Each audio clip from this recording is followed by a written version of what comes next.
আসসালামু আমি professor Shahabuddin, Sylhet MAG Osmani medical কলেজের কার্ডিওলজি বিভাগের বিভাগীয় প্রধান। আমরা নিয়মিতভাবে আমাদের কার্ডিওভাস্কুলার সিস্টেমের এমসিকিউর যে পার্ট আছে সেটা সলভ করতেছি। আজকে পার্ট 2।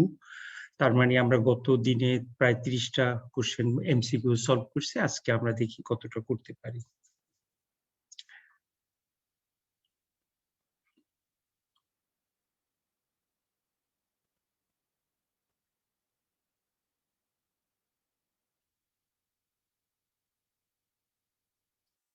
ওকে,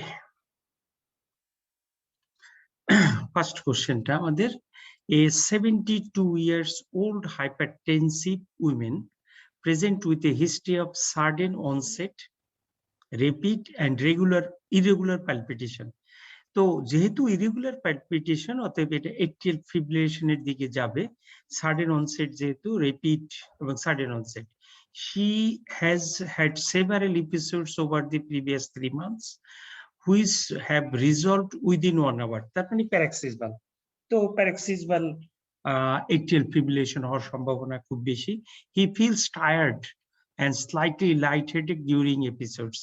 সিম্পটম যেহেতু আছে, যদি এইগুলা মানে যেহেতু সিম্পটম আছে, সেই জন্য সে এট্রিয়াল ফিব্রিলেশনের দিকে আরো কনফার্ম হবে।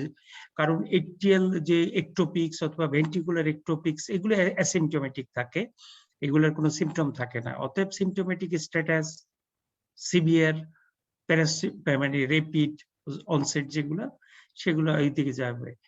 From this history, which of the following most likely explain her symptoms? Atrial fibrillation, yes.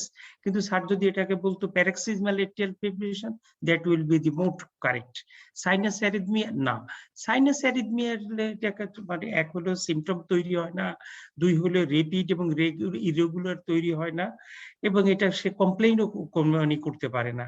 Supraventricular tachycardia, হ্যাঁ, যদি এটা রেপিড রেগুলার টেকিকার্ডিয়া হতো তাহলে এটা সুপ্রাভেন্ট্রিকুলার টেকিকার্ডিয়ার সাথে খুব মানে ম্যাচ করতো, কিন্তু যেহেতু রেপিড ইরেগুলার, অতএব এটা সুপ্রাভেন্ট্রিকুলার টেকিকার্ডিয়া না। ভেন্ট্রিকুলার একটোপিক্স অথবা এক্সট্রাসিস্টল, আগেই বলছি ভেন্ট্রিকুলার এক্সট্রাপিক এবং এক্সট্রাসিস্টল যেগুলো যে অ্যাসিম্পটোমেটিক থাকে, এটাই হয় না। এবং ভেন্ট্রিকুলার টেকিকার্ডিয়া এরকম ইরেগুলার হবে না, ভেন্ট্রিকুলার টেকিকার্ডিয়া রেগুলার হবে। Ventricular tachycardia, supraventricular tachycardia regular. অ্যারিথমিয়ার ভিতরে আছে ভেন্ট্রিকুলার একটোপিক্স এবং সাইনাস অ্যারিথমিয়া, দুইটাই হলো অ্যাসিম্পটোমেটিক। অতএব সবকটা বাদ গেলে বাই প্রসেস অফ এক্সক্লুশন একটাই থাকে, সেটা এট্রিয়াল ফিব্রিলেশন। নেক্সট কোশ্চেনে আসি। খুব ভালো একটা কোশ্চেন স্যার ওখানে দিলেন। নেক্সট হলো, এ 52 years old man is seen in the hypertension clinic, 52 years বলছেন, which is he was diagnosed around 3 months ago and started on ramipril. Based this has been titrated up to 10 milligram once daily, but his blood pressure remains around 156/92. তার মানে আমাদের target blood pressure হলো 140/90, তার নিচে, কিন্তু target blood প্রেশারের উপরে আছে। Which is the most appropriate next step management? এখন যদি আমরা নেক্সট স্টেপ ম্যানেজমেন্ট দেখি, তাহলে দুইটা জিনিস আমরা খেয়াল করব। এখানে রোগীর বয়স হলো 55, অতএব যদি 55 হয় তাহলে ফার্স্ট স্টেপে তাকে যোগ করতে হবে এসি ইনহিবিটর অথবা ইআরবি। তো আমরা তার এসি ইনহিবিটরই যোগ করা আছে। নেক্সট স্টেপে তার মানে যোগ করতে হবে আইদার ডায়ুরেটিক্স অথবা ক্যালসিয়াম চ্যানেল ব্লকার। এই ক্ষেত্রে যদি কেউ মানে করে মানে ডায়ুরেটিক্স লেখেন, তাহলেও তার যে ভুল হবে তা না। আবার যদি কেউ মানে ক্যালসিয়াম চ্যানেল ব্লকার অ্যামলোডিপিনও দেয়, তাহলেও ভুল হবে না। কিন্তু মোস্ট অ্যাপ্রোপ্রিয়েট যদি হিসাব করে, তাহলে হলো যে রেমিপ্রিলের সাথে অ্যামলোডিপিনের কম্বিনেশনটা খুব ভালো এবং ব্লাড প্রেশার কন্ট্রোল করতে খুবই ভালো করে।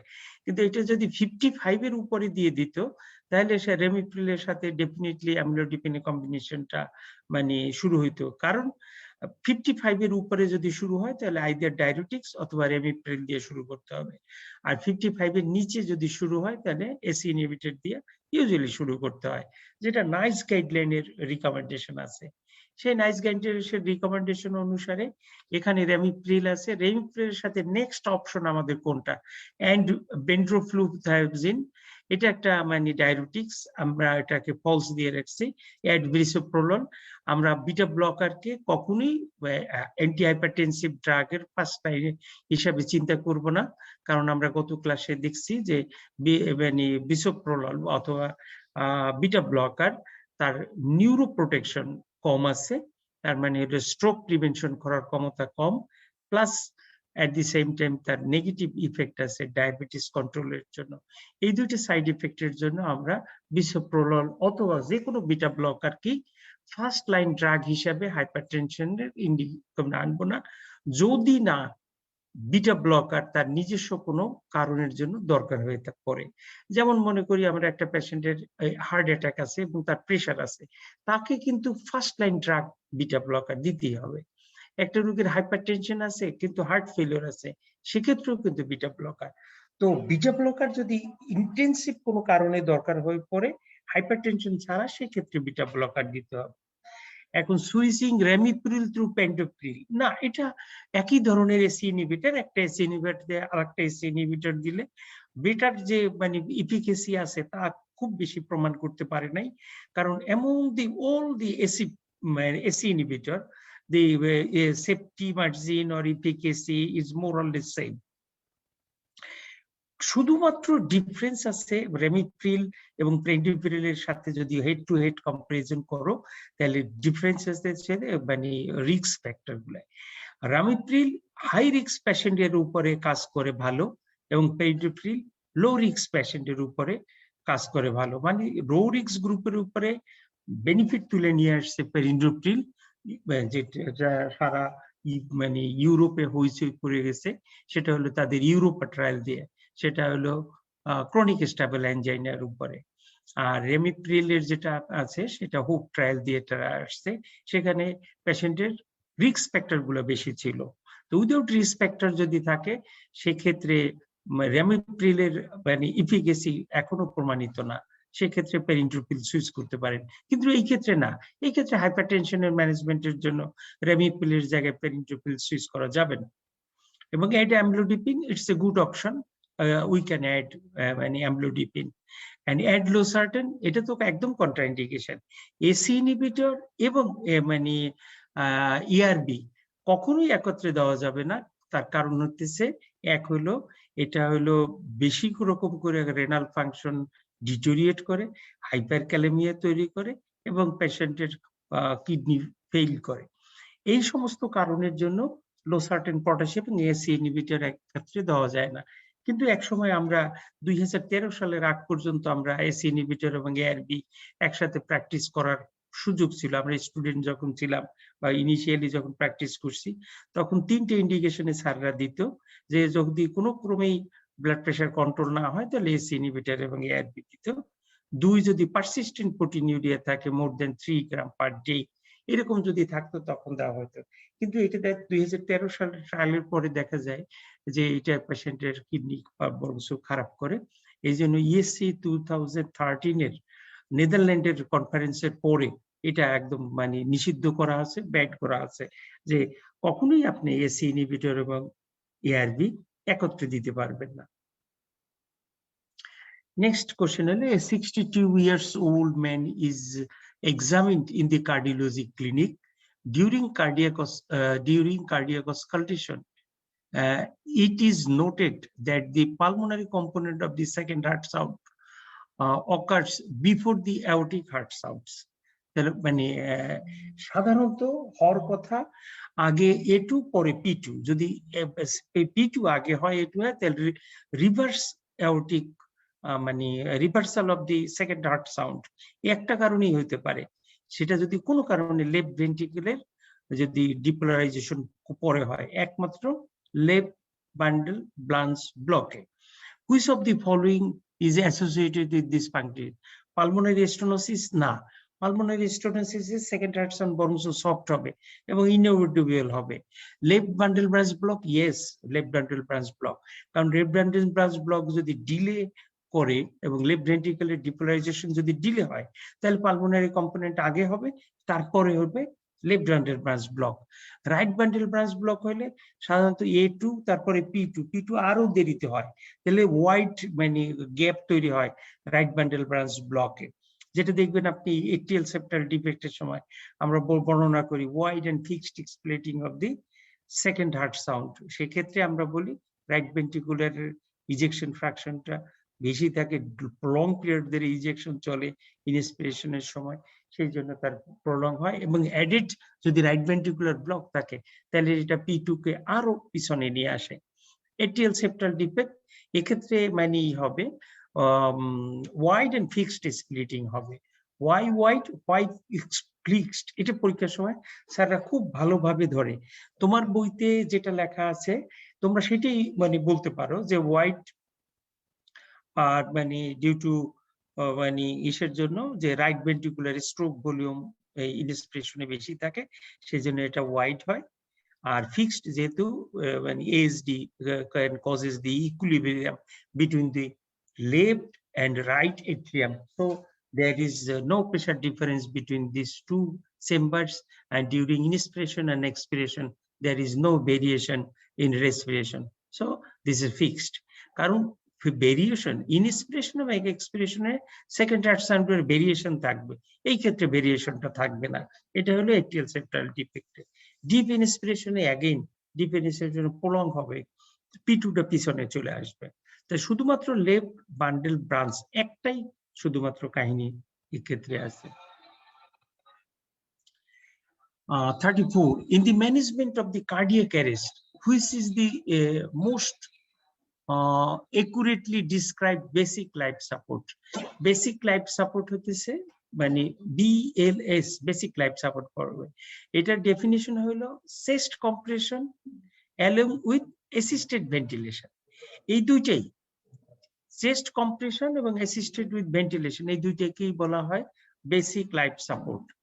এখন administration of intravenous drugs and external defibrillation, the 2Ds না, কারণ এক্সটার্নাল ডিফিব্রিলেশন এবং ড্রাগ এটা বেসিক না, এটা অ্যাডভান্সড লাইফ সাপোর্টের অংশ হিসাবে আসবে।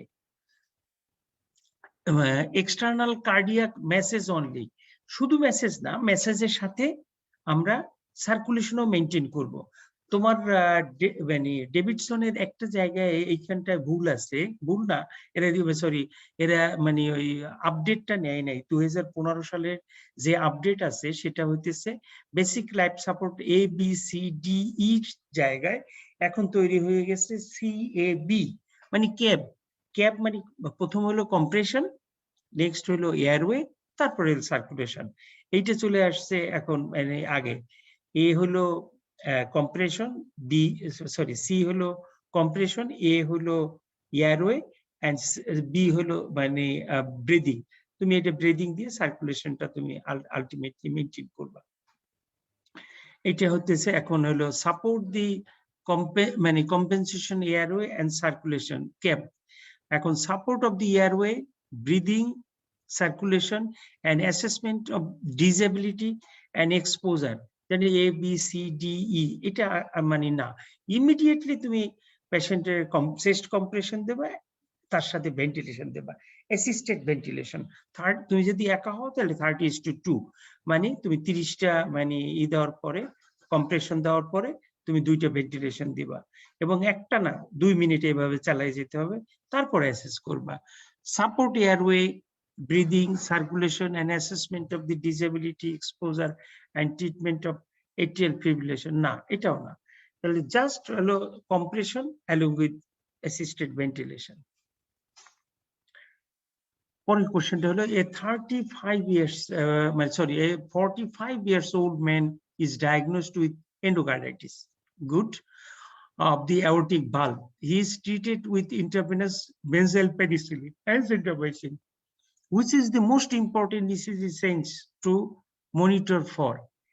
কি আমরা মনিটর মানে করব? মনিটর করব হলো আসলে ইনফেক্টিভ এন্ডোকার্ডাইটিস আছে, আমরা ইনফেক্টিভ এন্ডোকার্ডাইটিসে আমরা তার কমপ্লিকেশন কি হতে পারে সেটা আমরা মনিটর করতে পারি। লেফট ভেন্ট্রিকুলার হাইপারট্রফি বা ভোল্টেজ ক্রাইটেরিয়া না, এটা মানে যেহেতু এটা থাকতেই পারে, এই ক্ষেত্রে অ্যাওর্টিক ভালভে অ্যাওর্টিক স্টেনোসিস থাকলে এলভিএস আগে থেকেই থাকবে। রিফ্লেক্স টেকিকার্ডিয়া প্রয়োজন নেই, হার্ট ফেলিওর থাকলে রিফ্লেক্স টেকিকার্ডিয়া থাকতে পারে। ST segment depression signifies nothing. Prolonged QT interval, it signifies again nothing. Prolonged peer interval, yes, it's the complication. কারণ atrial effective endocarditis এর একটা কমপ্লিকেশনের ভিতরে আছে এবি ব্লক, এবং atrial valve খুব কাছাকাছি এবি নোড থাকে, অতএব এবি নোডটা ইনভলভ হওয়ার সম্ভাবনা থাকে। সেই ক্ষেত্রে আমরা যেটা করতে পারি সেটা হলো প্রলংগেশন অফ দি পিয়ার ইন্টারভ্যাল যদি থাকে সেটাকে আমরা কাউন্টে আনতে পারি, অথবা এটাই আমাদের important ECG findings that will have to look for বা will have to monitor for.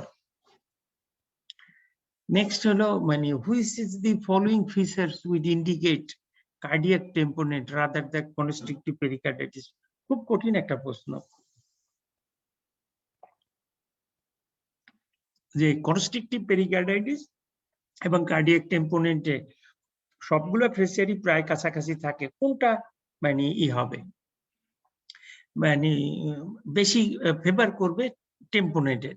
যেমন রেইজড জিপিপি দুই ক্ষেত্রেই থাকে, কনস্ট্রিকটিভ পেরিকার্ডাইটিস এবং টেম্পোনেন্টে। মাফেল হার্ট সাউন্ড এটা সাধারণত পেরিকার্ডিয়াল মানে ইসে থাকে, পেরিকার্ডিয়াল ইফিউশনে থাকে, কার্ডিয়াক টেম্পোনেন্টে এর একটা ফিচার না মাফেল হার্ট সাউন্ড। কাজে তুমি যদি মনে করো যে মাফেল হার্ট সাউন্ড আছে আমরা দেই, কিন্তু এটা পেরিকার্ডিয়াল ইফিউশনের ফাইন, মানে no Y descent on JVP. কিন্তু মানে যদি থাকে কনস্ট্রিকটিভ পেরিকার্ডাইটিস থাকে, এটা একটা খুব ইম্পর্টেন্ট ফাইন্ডিং যে there is a rapid descent মানে of OI wave in JBP, এবং that is a pathognomic but that is very much specific for constrictive pericarditis. Hypertension, yes, এইটা একটা মানে এই ফাইন যে সাইন যে কার্ডিয়াক টেম্পোনেন্টে হাইপারটেনশন হবে, কারণ কার্ডিয়াক টেম্পোনেন্টে হলো পেরিকার্ডিয়ালের মানে স্পেসের ভিতরে আইদার ফ্লুইড পাঁচ অথবা অন্য কোনো সাবস্টেন্স জমা আছে, এবং জমে থেকে সে হার্টের স্ট্রাকচারের উপরে চাপ দিচ্ছে, এবং যে চাপ যদি দেয় সে তাহলে দুই দিক থেকে দুইটা কাজ করতেছে। রাইট সাইডে চাপ দিলে সে রাইট ভেন্ট্রিকুলার আউটপুট কম হচ্ছে, এট দি সেম টাইম লেফট ভেন্ট্রিকুলারের উপরে চাপ দিলে লেফট ভেন্ট্রিকুলার আউটপুটও কম হচ্ছে। কিন্তু রাইট ভেন্ট্রিকুলার ওয়ালটা থিন ওয়ালড, এবং এর উপরে যদি প্রেসার পড়ে পেরিকার্ডিয়াল যে প্রেসার আছে সে যখন কম্প্রেশন দেয়, কম্প্রেশন দেওয়ার সাথে সাথে এটা হয়ে যায়, এখানে কলাপস করে।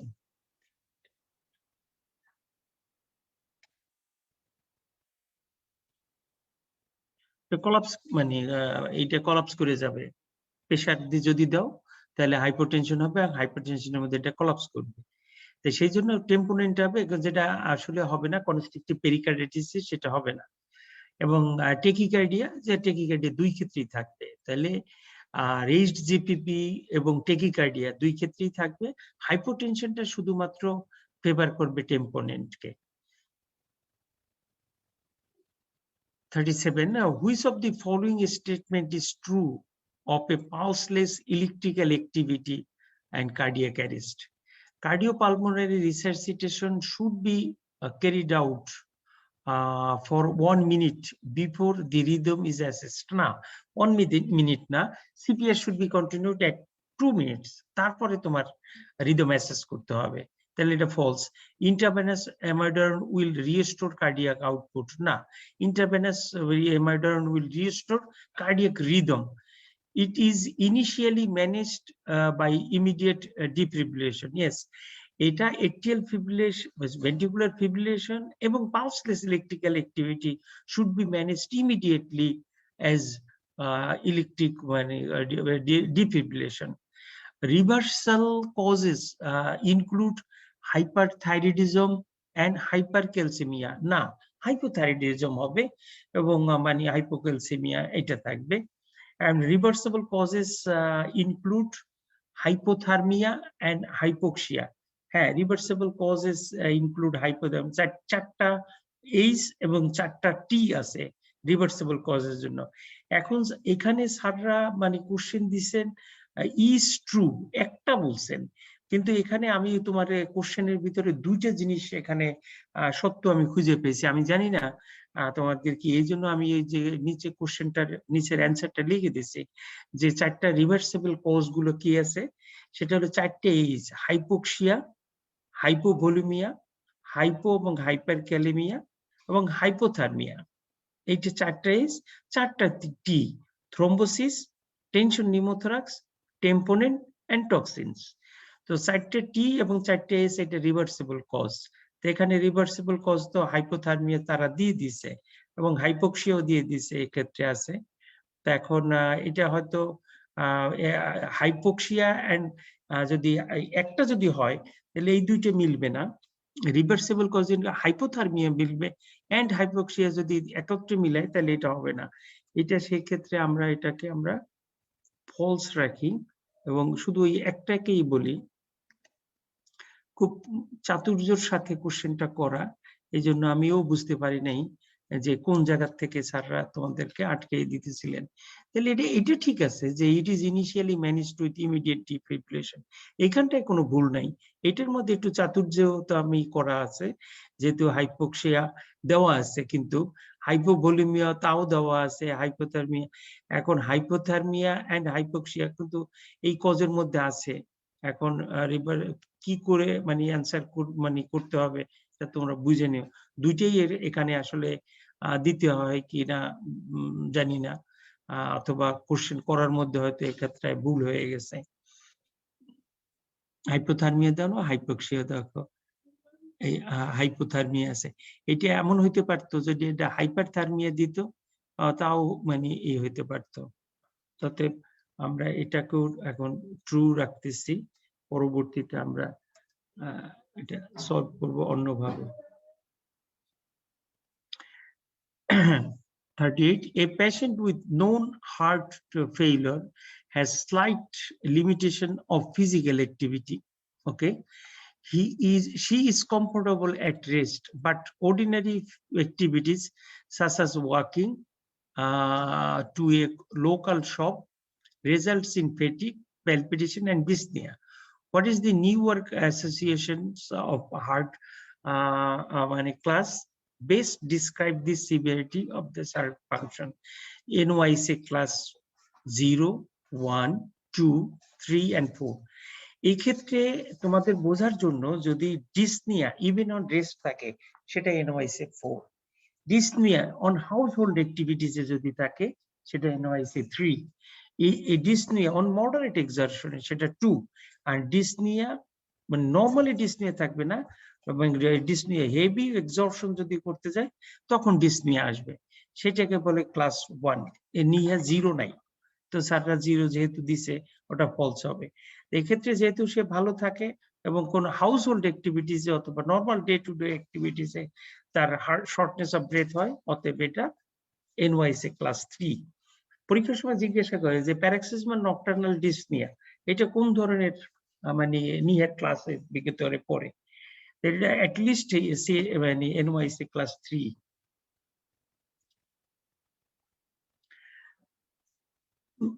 39. A 36-year man was presented to the emergency department with palpitation.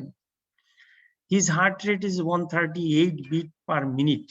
যদি 120 এর উপরে হার্ট রেট থাকে এবং যদি রেগুলার থাকে তাহলে ডায়াগনোসিস দুইটা, সুপ্রাভেন্ট্রিকুলার ট্যাকিকার্ডিয়া অথবা ভেন্ট্রিকুলার ট্যাকিকার্ডিয়া। আর যদি ইরেগুলার থাকে তাহলে ডায়াগনোসিস ইনভেরিয়েবলি এট্রিয়াল ফিব্রিলেশন। তাহলে আমাদের এই তিনটের মধ্যে থাকতেছি আমরা। হার্ট রেট এরকম আছে 138 minute, and ECG shows likely supraventricular tachycardia. ও স্যার ভুলেই দিয়েছেন যেটা supraventricular tachycardia. The register asks you to draw up a 6 milligram adenosine. অর্থাৎ which of the following drugs may reduce the action of actions of the adenosine?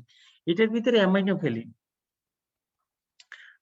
Definitely অ্যামিনোফ্যালিন এবং montelukast করে কিনা এটা আমি শিওর না, কিন্তু অ্যামিনোফ্যালিন এটা এই করবে, ড্রাগ রিডিউস করবে।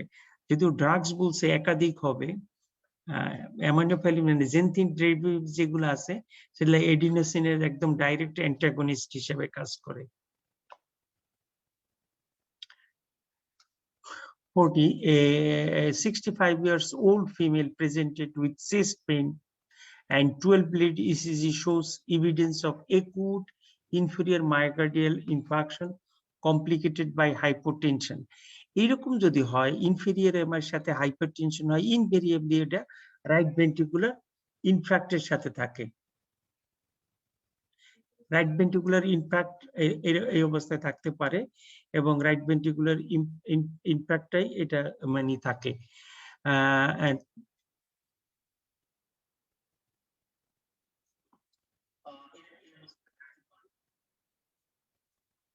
An echocardiogram is performed and shows markedly reduced movement of the right ventricular wall, indicating the right ventricular infarction has occurred. Good. Left ventricular function is only mildly impaired. Which of the following physical signs would be expected in this situation? এইখানে আমরা মানে acute MI ইনফেরিয়রের সাথে যদি আরবি infection থাকে আমরা tried of sign বলি, তিনটে জিনিস বলি। এক হলো হাইপোটেনশন থাকে পেশেন্টের, 2 নম্বরে হলো লাংস বেসটা ক্লিয়ার থাকে, 3 নম্বরে হলো তার রেইজড জেবিপি থাকে। এই যে তিনটা জিনিসে থাকে, রেইজড জেবিপি থাকলে মনে করতে পারি যে আমরা হয়তো তার লাংস বেসে ক্রেপস আছে বা হার্ট ফেলিওর আছে, কিন্তু সারপ্রাইজিংলি তোমাকে এটা দেখাবে যে লাং বেস ক্লিয়ার আছে। এই যে লাং বেস ক্লিয়ার, জেবিপি বেশি এবং একই সাথে হাইপোটেনশন যদি থাকে তাহলে এটা ট্রায়াড অফ সিম্পটম থাকে, এবং এই সিস্টেম যদি কম্পিটেবল হয় একুট মায়োকার্ডিয়াল ইনফাকশনের সাথে, চেস্ট পেইন এবং ইসিজির সাথে, তাহলে এটা right ventricular infarct. Right ventricular infarct echo করে পাওয়া যায় এবং ইসিজি করেও পাওয়া যায়। আমরা যে নর্মাল ইসিজি করি তার যদি একটু উল্টে দেই, লিডগুলা V1 থেকে V6 পর্যন্ত যদি লেফট সাইডে না দিয়ে রাইট সাইডে দিই, তাহলে সেই ক্ষেত্রে দেখা যাবে যে V3R V4R মানে V3 এবং V4 রাইট সাইডে, এই ক্ষেত্রে দেখা যাবে যে ST সেগমেন্ট ইলেভেশন আছে 1 মিলিমিটারের মতো। So tachycardia and late systolic murmur and ascites, না এটা না। tachycardia absent JVP, absent JVP বলছে তো হবেই না, যেহেতু আমাদের JVP রেইজড হবে আমাদের হিসাব অনুসারে, of inability to develop right heart pressure। তাই এখানে বুঝাইতে চাইছে যে রাইট হার্ট প্রেশার ইসার জন্য ইনএবিলিটি, আসলে রাইট হার্টের পেশেন্ট না, ব্যাক রাইট, যেহেতু রাইট এট্রিয়াল মানে ভেন্ট্রিকুলার ইনার্শিয়া থাকে, অতএব ব্যাক প্রেশারে লেফট এট্রিয়াম এবং লেফট এট্রিয়াম রাইট এট্রিয়ামের প্রেশার বেশি থাকে এবং রাইট এট্রিয়ামের প্রেশারটা জেবিপিতে রিফ্লেক্ট করে। Tachycardia, acute development of peripheral oedema and ascites, না একুট ডেভেলপমেন্ট করে না, পেরিফেরাল ইডিমা ডেভেলপ করতে কিছু তো সময় লাগবে, একুটলি হয় না।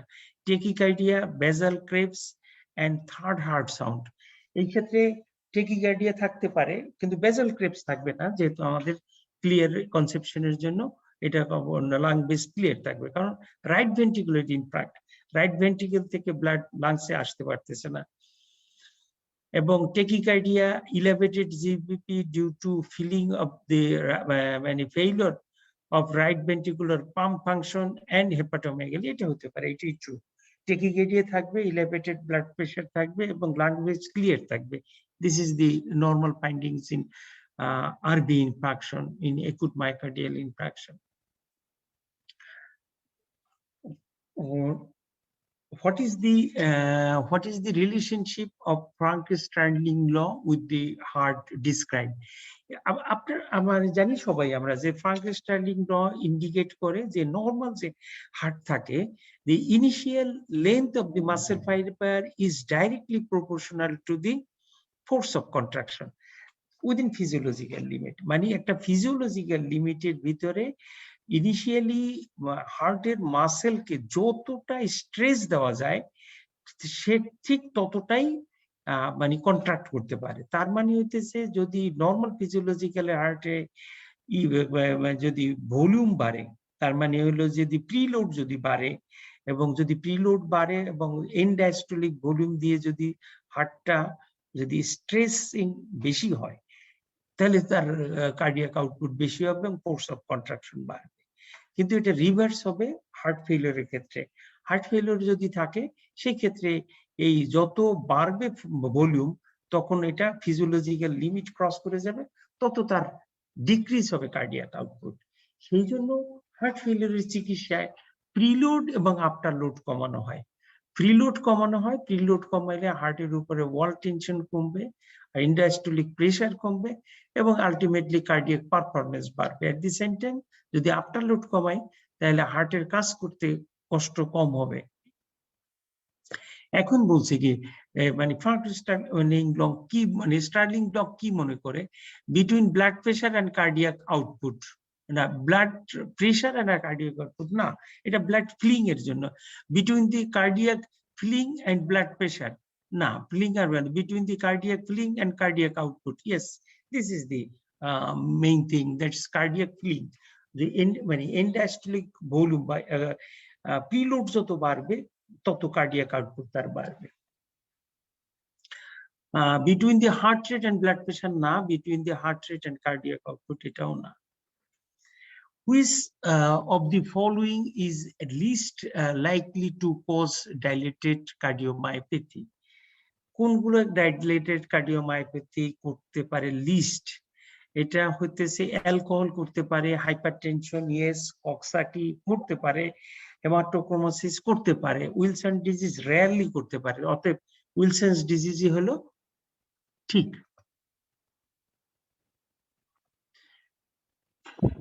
43 a 54 years old man with no past medical history is found to be in atrial fibrillation during a consultation regarding the sprained ankle.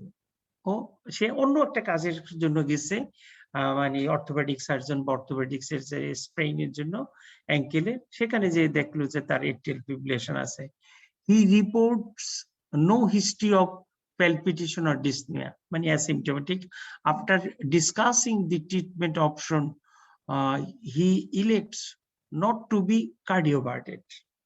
Examination of the cardiovascular system is otherwise unremarkable with blood pressure 180 by 76 millimeter of mercury. According to the latest NICE guideline, it is if the patient remains in chronic atrial fibrillation, which is the most suitable treatment. এটা হলো nice গাইডলাইনের কথা বলছে। এখন nice গাইডলাইনের চেয়েও এখন সর্বশেষ guideline হচ্ছে তোমার হলো ইউরোপিয়ান সোসাইটির গাইডলাইন, যেটা আসছে ইএসসির গাইডলাইন। ইএসসির গাইডলাইন অনুসারে যদি পেশেন্টকে রিস্ক স্ট্রাটিফিকেশন করা হয় স্যাটস ফ্যাস স্কোর করে এবং নন ভালভুলার এতে, এবং যদি দেখা যায় স্যাটস ফ্যাস স্কোর করে যদি শূন্য থাকে তাহলে তার কোনো কিছু দরকার হয় না। আর স্যাটস ফ্যাস স্কোর করে যদি মেইলের ক্ষেত্রে 1 এবং ফিমেলের ক্ষেত্রে 2 থাকে তাহলেই অ্যান্টিকোয়াগুলেশন শুরু করতে হয়। এবং এই স্যাটস ফ্যাস স্কোরটার ভিতরে এইখানে সে বর্ণনা করছে যে এখানে কনজেস্টিভ হার্ট ফেলিওর, হাইপারটেনশন, এরপর হলো স্ট্রোক, এইজ, সমস্ত কিছু ইনক্লুডেড করা আছে। এই সমস্ত ইনক্লুড করার পরও দেখা গেছে যার স্কোর 0 আসে। এই জন্য যে স্কোর যেহেতু কম আসবে অথবা 0 আসবে, কোনো ট্রিটমেন্ট দরকার নাই। ওয়ারফেরিন একটা ভিটামিন কে ডিপেন্ডেন্ট অ্যান্টাগনিস্ট দরকার নেই। Dabigatran newer drug, direct thrombin inhibitor, that is এটা ওরাল অ্যান্টিকোয়াগুলেন্ট। অ্যাসপ্রিন, ডাইপ্যারামিডাল এটাও দরকার নেই, এবং অ্যাসপ্রিন এটার দরকার নেই। এটার কারণ হচ্ছে নতুন গাইডলাইনটা এইখানে দেওয়া আছে যে পেশেন্ট যদি এট্রিয়াল ফিব্রিলেশন থাকে এবং যদি প্রস্থেটিক ভালভ বা অন্য কিছু দেওয়া থাকে যে ডাইরেক্টলি সেই সমস্ত পেশেন্ট ওয়ারফেরিন পাবে, অথবা পেশেন্ট যদি severe mitral stenosis, moderate mitral stenosis থাকে। আদারওয়াইজ এই স্যাটস ফ্যাস স্কোর করতে হবে। স্যাটস ফ্যাস হলো congestive heart failure, hypertension, age 75 এর উপরে, তারপরে ডায়াবেটিস, স্ট্রোক, ভাস্কুলার মানে করোনারি আর্টারিলেশন বা পেরিফেরাল ভাস্কুলার ডিজিজ, এইগুলো যদি শুরু হয়। এবং এখানে যদি মেইলে 0 থাকে এবং ফিমেলে যেটা আগেরটাই ছিল, এই সমস্ত স্কোর যদি করেন আপনি হাইপারটেনশন, সে বলছে যে পরীক্ষা করে কোনো ধরনের কিছু পাওয়া যায় নাই, তার মানে যে স্কোর শূন্য। তার যদি এরকম শূন্য থাকে তাহলে নো অ্যান্টিথ্রম্বোটিক ট্রিটমেন্ট, এটাই হলো এটার অপশন। এখানটা আমি এটা দিয়ে দিচ্ছি, এটা একটু দেখে নিন। কিন্তু যদি এখানে চ্যাসবাস স্কোর 1 থাকে এবং মেয়েদের জন্য 2 থাকে, তাহলে এটা শুরু করে দিতে হবে, মে বি রিকমেন্ডেড। আর এর বেশি হলে তো অবশ্যই দিতে হবে।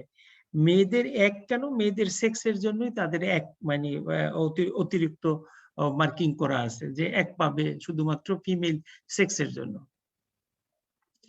44 question, মানে what underlying pathophysiological changes is in chronic cardiac failure associated with activation of the renin-angiotensin-aldosterone system? Yes, activation হয়। The inhibition of the renin-angiotensin system? না। Inhibition of the sympathetic nervous system? না। Activation হয় sympathetic nervous system, যার জন্য force of contraction বাড়ে, tachycardia হয়। Reduction in the brain peptides? না, reduction না, এটা বাড়তে থাকে। এবং systemic vasodilatation? না, systemic vasoconstriction হয়। তো সিস্টেমিক ভ্যাসোকনস্ট্রিকশন হয়, অতএব এটা আমাদের যা ডাইলেটেশন দিয়েছে এটা মানে শুধু sympathetic activation of the sympathetic system এবং একসাথে রেনিন অ্যাঞ্জিওটেনসিন অ্যালডোস্টেরন সিস্টেম এর অ্যাক্টিভেশন হয়, এটাই সত্য। is a 75 years old woman is brought to the emergency department by her family.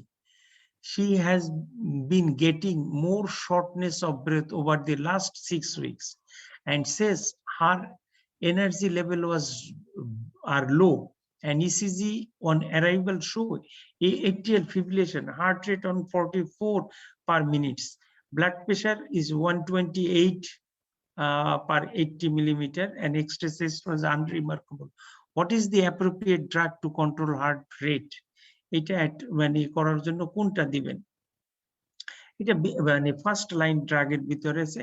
Rate কন্ট্রোলের জন্য আপনার 3টে drug, beta blocker, calcium channel blocker অথবা combination.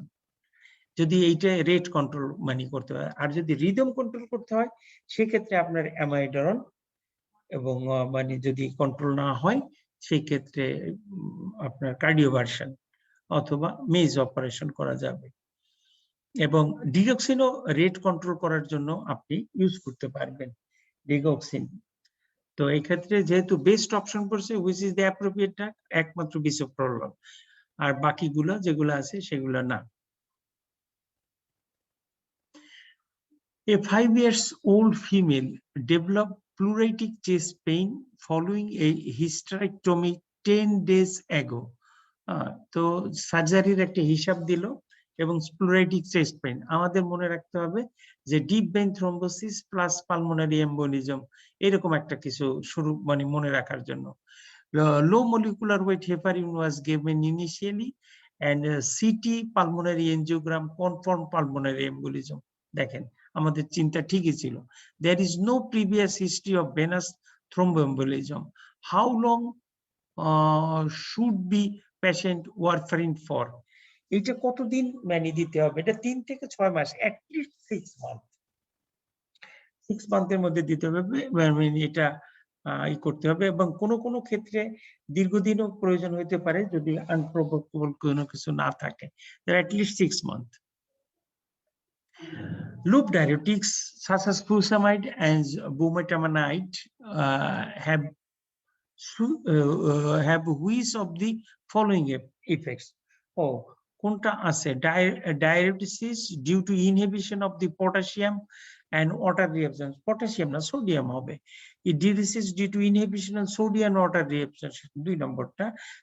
Inhibition of water reabsorption only for না, এটা তো inhibition of water reabsorption only, water শুধু না, salt and water, এটা ভুল করে আমি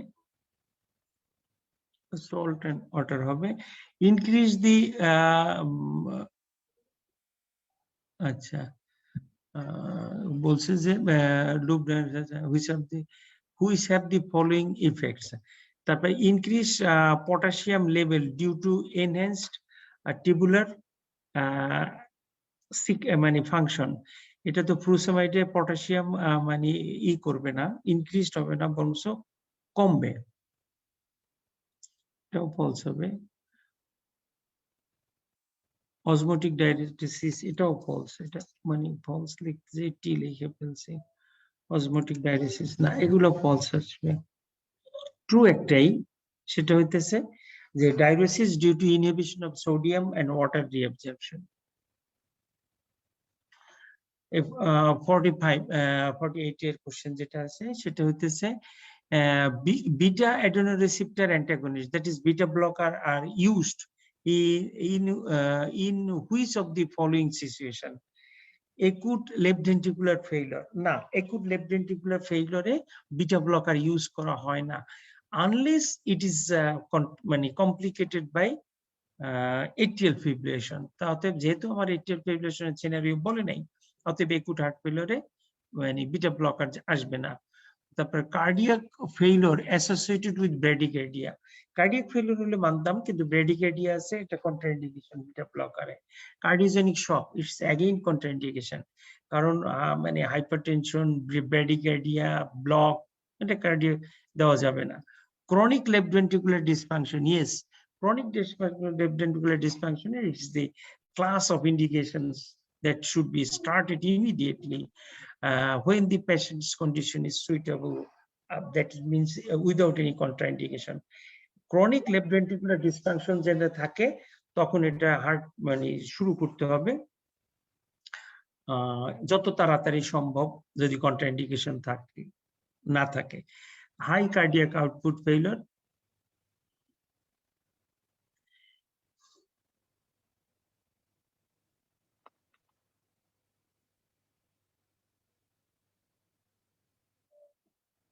এক minute,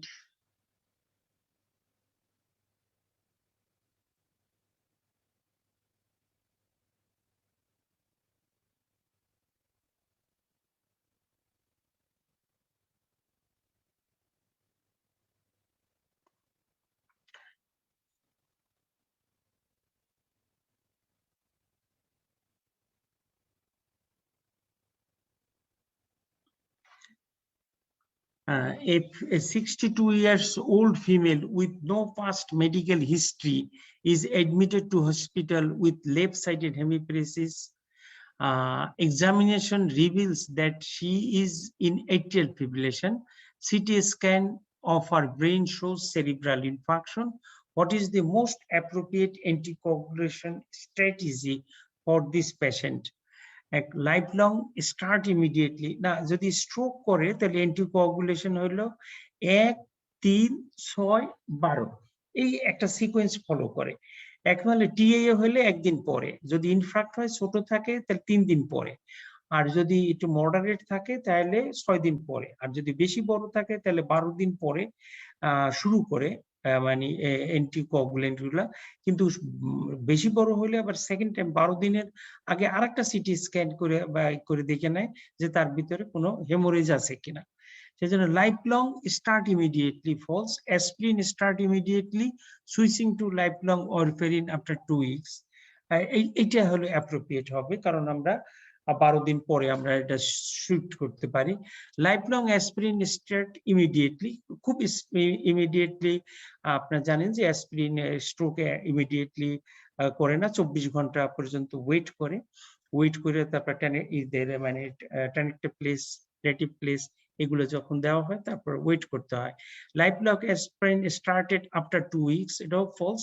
6 month warfarin start immediately, না, এটাও ফলস। তাহলে আমরা 1, 3, 6, 12 আমরা ফলো করব যে এইটা দেন। আর যদি হেমোরেজিক স্ট্রোক থাকে অ্যাটলিস্ট 1 মাস পরে। A 71 years old man with a history of hypertension presents with fatigue and rapid regular palpitation. She normally takes NRLA pill for blood pressure control. Clinical examination reveals an irregular pulse. That means atrial fibrillation, heart rate 120 beats per minute, blood pressure 120, 86 millimeter of mercury. Cardiovascular examination in otherwise normal. A 12-plate ECG is performed which shows atrial fibrillation with poor ventricular rate, but no other abnormality. Which of the following drugs is most suitable agent to control heart rate in this patient? Again, it's a beta blocker. Heart rate 125 উপরে আছে beta blocker, second calcium channel blocker, third digoxin অথবা combination. Adenosine না, atrial fibrillation addition দেওয়া যাবে না। অ্যামাইড্রোনিন দেওয়া যাইতে পারে, যে সেটা যদি পারসিস্ট atrial fibrillation এই থাকে, যে রেজিস্ট্যান্ট থাকে, অন্য কোনো কিছুতে কন্ট্রোল হচ্ছে না, তখন দেওয়া যাবে। ফ্লিকোনাইট এবং গ্লোডিকেন এগুলা এই মুহূর্তে না। A 52 years old man presents with 6-month history of sudden episodes of light headachenes, which last up to 15 seconds. Could be short-lived, staying. He is admitted to the hospital with the episodes of syncope, resulting in facial injury. Examine the rhythm below, which conduction abnormalities does this show? A complete heart block. এটি মানে হওয়ার কথা, কারণ complete যখন heart block হবে, complete heart block হলে sudden মানে এই হয়ে যায়, কার্ডিয়াক আউটপুট সাডেনলি কমে যায়, কারণ যাদের ভেন্ট্রিকেল থেকে ইজেকশন হয় না, যার জন্য সেরিব্রাল হাইপোক্সিয়া তৈরি হয় এবং সেরিব্রাল ইনএডিকুয়েট পারফিউশন হয় না, পেশেন্টটা পড়ে যায়। লেফট ভেন্ট্রাল ব্রাঞ্চ ব্লকে হয় না, মোবিস টাইপ 2 তেও হয় না, সাইনাস ব্র্যাডিকেডিয়াতে হয় না, উইঙ্কি ব্যাক্স হয় না। এই সমস্ত কোনো কারণে না, শুধুমাত্র কমপ্লিট হার্ট ব্লকে অথবা যখন ট্রানজিশন হয়, স্ট্রোক সিমটমস বলে আরেকটা আছে, যে সেকেন্ড ডিগ্রি থেকে যখন থার্ড ডিগ্রিতে হঠাৎ করে ট্রানজিশন হয়, তখন রোগীটা পড়ে যায়। পড়ে গেলে তারপরে আবার যদি এটা রিভাইভ করে, তাহলে আস্তে আস্তে রোগীটা ঠিক হয়ে যায়। তাহলে একটাই জানবেন, সেটা হলো কমপ্লিট হার্ট ব্লকে। এরপরে মানে কি করবো আমরা, মানে a 53 years a 45 years old female is due to undergo a dental extraction for relief of her neurological pain. Additionally, she is having a hysterectomy in the 4 weeks for a fibroid uterus with menorrhagia. She mentioned to you that she is previously been diagnosed with a heart murmur and wants to know if this will affect her operation. In regard to her valvular heart disease and associated risks, what is the most appropriate things to be advised for? A. She should have antibiotic prophylaxis at the time of hysterectomy only. নতুন যে গাইডলাইনের আমরা যখন student ছিলাম, তখন আমরা ভাগ করতাম high risk, low risk এবং ইমিডিয়েট রিস্ক। এই পেশেন্টগুলোকে ভাগ করে আমরা অপারেশনের আগে তাকে হেভি ডোজে একটা অ্যান্টিবায়োটিক দেওয়া হতো, সেটাকে বলা হয় প্রোফাইল্যাক্সিস। কোনো অপারেশন করার আগে এই সমস্ত নন ভালভুলার হার্ট ডিজিজের পেশেন্ট অথবা ভেন্ট্রিকুলার সেপ্টাল ডিফেক্ট অথবা যে কোনো শান্ট অ্যানোমালি থাকে, এই সমস্ত পেশেন্টকে দেওয়া হতো। কিন্তু কারেন্ট গাইডলাইনে দেখা গেছে যে এই সমস্ত হেভি ডোজে অ্যান্টিবায়োটিক, প্রোফাইলেকটিক অ্যান্টিবায়োটিক দেওয়া না দেওয়ার মধ্যে কোনো মানে, এই জন্য নতুন গাইডলাইন যেগুলো আছে সেইগুলোতে আর প্রোফাইলেকটিক অ্যান্টিবায়োটিক দেওয়ার জন্য অ্যাডভোকেট করে না। So she should have antibiotic prophylaxis at the time of hysterectomy only? No. She should have antibiotic prophylaxis for both procedures? No, current guideline does not recommend prophylactic antibiotic therapy. She is not at risk for infective endocarditis, so need not to worry. না, এটাও ঠিক না। সেই infective এন্ডোকার্ডিটিসের ঝুঁকি থাকতে পারে, হতে পারে, কিন্তু যদি হয় তখন তাকে ম্যানেজ করতে হবে। She is theoretically risk for endocarditis, but antibiotic prophylaxis is no longer advised routinely for their procedures. This is the right answer, yes.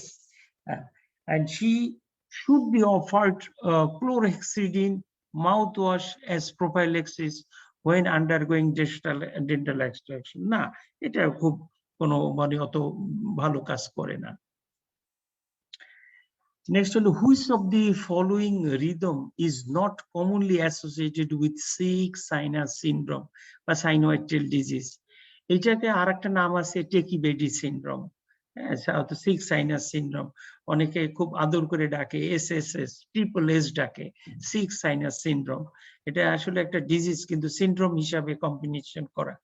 তার মানে হইতেছে এইটাকে একটা কম্বিনেশন, কতগুলো কম্বিনেশন জানি স্পন্টেনিয়াস ব্র্যাডিকার্ডিয়া থাকবে, কোনো ধরনের ড্রাগ বা অন্য কোনো ইফেক্টস এর জন্য না, স্পন্টেনিয়াসলি যদি ব্র্যাডিকার্ডিয়া থাকে অথবা টেকিকার্ডিয়া থাকে, একটা কন্ডিশন।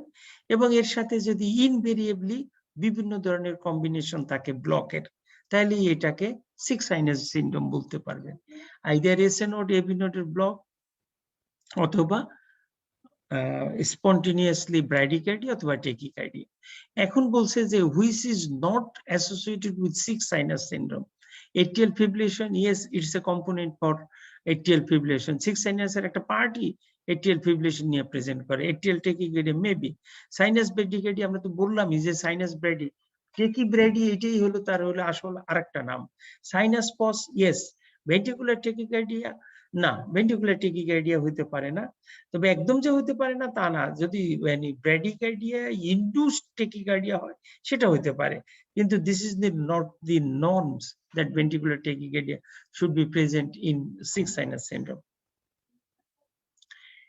53 question আছে কি, a 62 years old female, no past medical history, is admitted to the hospital with left-sided hemiparesis. Examination reveals that he is in atrial fibrillation. CT scan of the brain shows cerebral infarction. What is the most appropriate anticoagulation strategy for this patient? Lifelong warfarin, start immediately? Na. Aspirin, start immediately, switching to warfarin after 2 weeks? Na. Lifelong aspirin, start immediately, এটা মানে শুরু হতে পারে। Lifelong aspirin, start after 2 weeks, and 6-month warfarin, start immediately.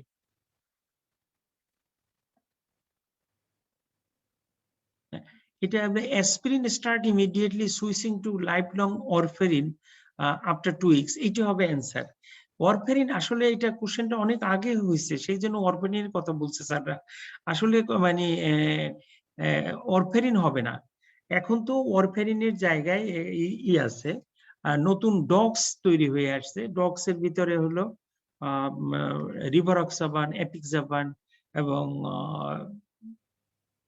অ্যান্ডক্সাবান, অনেকগুলো ভালো ভালো মানে direct মানে ই আসছে যার সাইড ইফেক্ট কম, এবং এটা প্রিফারেবল ওভার দি ইসে। এখন কোন পেশেন্টের যদি ই থাকে, এটিএল ফিব্রিলেশনের সাথে যদি স্ট্রোক থাকে, তার সেই সমস্ত পেশেন্টের আর ওয়ারফেরিন দেওয়া হয় না, যদি না পেশেন্টের ই থাকে, ভালভ যদি রিপ্লেস করা থাকে, অথবা সিভিয়ার মাইট্রাল স্টেনোসিস অথবা মডারেট মাইট্রাল স্টেনোসিস না থাকে, তাহলে এখন ডাইরেক্ট রিভারক্সাবান বা এপিক্সাবান এই ড্রাগগুলো দিয়ে দেওয়া হয়। Aspirin started immediately, switching to lifelong warfarin, ধরে নিলাম আমরা এটা অ্যান্টিকোয়াগুলেন্ট আফটার 2 weeks, এটাই অ্যান্সার হবে, বাকিগুলো না। Which of the following sign is not associated with the development of Eisenmenger syndrome in a patient with ventricular septal defect? আইসেনমেঞ্জার সিনড্রোমটা কি ventricular septal হয়ে একটা পালমোনারি হাইপারটেনশন হয়, পালমোনারি হাইপারটেনশন হয়ে এটা রিভার্সাল হয়ে যায়। আমরা তো জানি যে ভেন্ট্রিকুলার সেপ্টাল ডিফেক্টে লেফট টু রাইট শান্ট হয়, লেফট ভেন্ট্রিকল থেকে ব্লাডটা রাইট ভেন্ট্রিকল আসে, রাইট ভেন্ট্রিকল থেকে পালমোনারি আর্টারিতে যায় এবং পালমোনারি আর্টারির প্রেসার বাড়ে, এবং এটা এমন একটা পর্যায়ে প্রেসার বাড়ে যে সিস্টেমিক সার্কুলেশনের চেয়েও তার প্রেসার বেশি হয়। তখন মানে পালমোনারি আর্টারিয়াল প্রেসার বেশি হওয়ার জন্য সে ওই যে শান্টটা যেটা ছিল লেফট টু রাইট, সেটাকে রাইট টু লেফট করে দেয়। যখনই রাইট টু লেফট করে দেয়, তখনই ডিস্যাচুরেটেড ব্লাড যেটা আছে, সেই ডিস্যাচুরেটেড ব্লাডটা রাইট সাইড থেকে পালমোনারি সার্কুলেশন বাদ রেখে সে সিস্টেমিক সার্কুলেশনে চলে আসে, যার জন্য পেশেন্টের সাইনাসিস ডেভেলপ করে, পালমোনারি হাইপারটেনশনের সাইন পাইতে পারে। এখন কি কি আসতেছে? Which is not a sign which is not associated with the development of Eisenmenger syndrome. Worsening of this systolic murmur, এটা মানে ফলস, মানে অর্থ হয় সিস্টোলিক মারমার বাড়তেই থাকে, যত পালমোনারি হাইপারটেনশন হয় ট্রাইকাসপিড মারমার বা বাড়তে থাকে সেপটিসিস, এবং কমতে থাকে, রেইজড জেবিপি থাকে, লাউড সেকেন্ড হার্ট সাউন্ড থাকে, সাইনোসিস থাকে, large a wave in jugular venous pulse. না, জগুলার ভেনাস পালসে লার্জ এওয়েভ পাবে অ্যাওর্টিক সরি ট্রাইকাসপিড স্টেনোসিসে পাওয়া যাবে, কাজে ট্রাইকাসপিড স্টেনোসিস এটা না, এটি একটা সাইন। Next হলো 75 years old man has a history of hypertension and diabetes, and he presents with atrial fibrillation. What is the Hershey-Busch score? 1, 2, 3, 4, 5 and 6. এটা ক্যালকুলেট করতে বলছে তোমাকে। এখন এইজের জন্য সে পাবে হলো 75 এর এইজের জন্য পাবে 2, হ্যাঁ, আর হলো তার সাথে আছে মানে 75 এর জন্য হিস্ট্রি অফ হাইপারটেনশন ডায়াবেটিস এর জন্য পাবে সে 1, মানে প্রেজেন্ট হোয়াট ইজ হার, তাহলে এইজের জন্য 2, সরি আমি এটা ক্যালকুলেট করতে পারিনি, আমি পরের ক্লাসে ক্যালকুলেট করে তোমার এখানে বলে দেবো। এবং 2 এবং ইসের জন্য হাইপারটেনশনের জন্য পাবে 1, এবং ইসের জন্য ডায়াবেটিসের জন্য পাবে 1, 2, 2, 4 হবে তার স্কোর এখানে।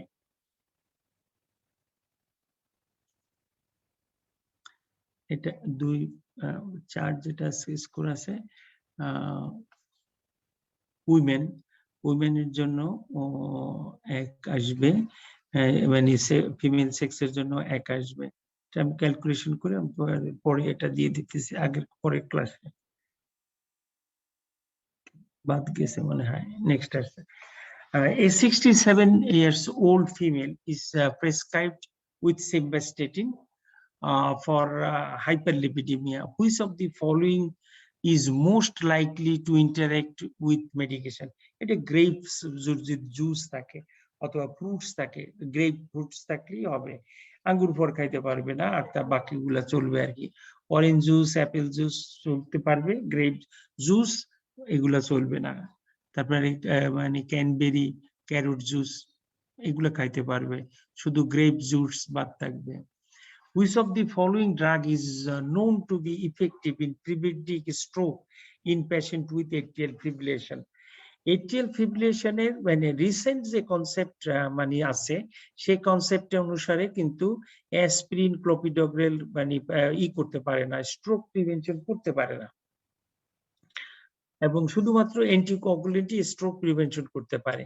সেই জন্য মানে যখনই এট্রিয়াল ফিব্রিলেশনের এবং সাইজ স্কোর 1 এর উপরে আসে, মেইলের ফিমেলের 2, তখনই তাকে অ্যান্টিকোয়াগুলেন্ট দিয়ে দেওয়া হয়।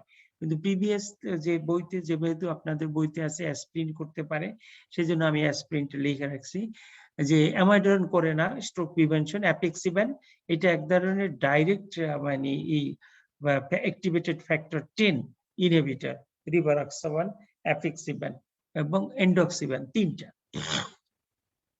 এবং অ্যাসপিরিন 20 মানে একটা স্টাডিতে আছে 25 to 33% স্ট্রোক প্রিভেনশন করতে পারে, বিটা ব্লকার না। এবং ক্লোপিডোগ্রেল এক্সটেন্ডেড যেটা আছে ক্লোপিডোগ্রেল, আপনার বই অনুসারে এইভাবে লেখা আছে যে ওয়ারফেরিন এবং ডাইরেক্ট অ্যান্টিকোয়াগুলেন্টস, ডক্স, এই যে অ্যাপেক্সিবান যেটা আছে, অ্যাসপিরিন এবং ক্লোপিডোগ্রেল, এই 4টা ড্রাগ মানে করতে পারে, স্ট্রোক প্রিভেনশন করতে পারে।